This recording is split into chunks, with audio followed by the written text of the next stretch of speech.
हा नमस्ते मॅडम. नमस्कार.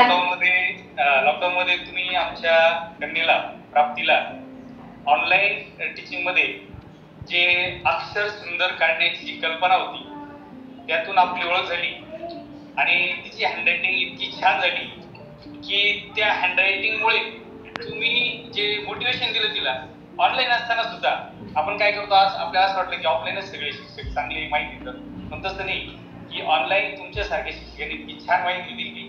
त्यामुळे त्याला आम्हाला आठवण झाली की कोरोनाच्या काळात तिने जे हँडरायटिंग इम्प्रूव्ह केलं ना, तर ते आता त्यावेळेस मला वाटतं ती थर्डला का फोर्थला होती, थर्डला, आणि आता ती एटला आहे. ते थर्डचं हँडरायटिंग आणि आता एटचं हँडरायटिंग बघू शकता आता तिच्यामध्ये झालेलं इम्प्रुव्हमेंट. आम्ही नाशिक जिल्ह्यातले रहिवासी मॅडम. आता तुमचं आणि आमचं अंतर फार बरेच आहे मॅडम. तुम्ही कोल्हापूर सांगली, तुमचं कुठलं मॅडम प्रॉपर? सातारा. सातारा सातारा आणि नाशिक फार अंतर आहे मॅडम.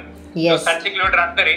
तर 700 किलोमीटर अंतरावरून असून सुद्धा प्राप्तीने बाकी छान हँडरायटिंग केलेले आणि प्रत्येक आता तिला नोट्स काढायची सवय लागलेली आणि तिच्या ह्या सवयीमुळे काल आम्हाला असं वाटलं की तिला वाटलं की आपलं आणखी मराठीतलं हँडरायटिंग इम्प्रूव्ह व्हायला पाहिजे आणि त्या मराठीचं आणि इंग्रजीचं तुम्ही दोन्ही हँडरायटिंग इम्प्रूव्ह करून घेतलेली आणि तुम्ही दिलेली ही जी कला आहे, ही कला आम्हाला अविस्मरणीय आहे. आता बघा, तिने काल ही जी आहे चॅप्टरचं नाव बघा, तुम्हाला दिसते फिजिकल क्वांटिटी अँड मेजरमेंट. कोणीही नाही, फक्त तुमच्या त्या ऑनलाईन क्लासनेच आम्हाला मदत झाली. तिला आता कालपासून होरू लागली किंवा मला माझी सिग्नेचर चांगली असली पाहिजे, माझं मराठीतलं अक्षर, मराठीतलं पण तिने आता छान हँडरायटिंग केली. तिचं स्पीड जमत नाही तिला, इंग्लिश मिडियमची असल्यामुळे. तुम्ही ते बरोबर तिच्यातले घेतलं आणि ते कॅच केलेले.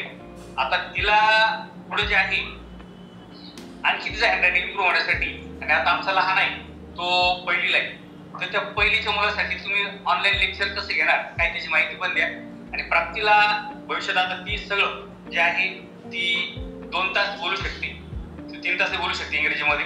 तिला स्पीच पण छान प्रकारे करता यायला लागलं. तिला डेअरिंग पण आली तुमच्यामुळे. अशी कसं आहे, एवढे लावून घेतात तुम्हाला, मला पण मॅडम सारखं बोलता आलं पाहिजे बॉस. मग तिने फार भारी स्पीच दिली मॅडम. मराठी स्पीच दिली, इंग्लिश मिडियमच्या मुलीने मराठी स्पीच दिली. मग तिला आता शाळेमधून पण कौतुक झालं. आणि शाळेमध्ये आता होरायझन अकॅडमीला येते नाशिकमध्ये, आणि नाशिकमध्ये होरायझन अकॅडमी ही एमपीची नामवंत शाखा आहे. एमपीच्या 550 शाखा आहेत. 550 शाखांपैकी ही नाशिकची होरायझन आहे, गंगापूर रोडची 1 नंबरची शाखा आहे.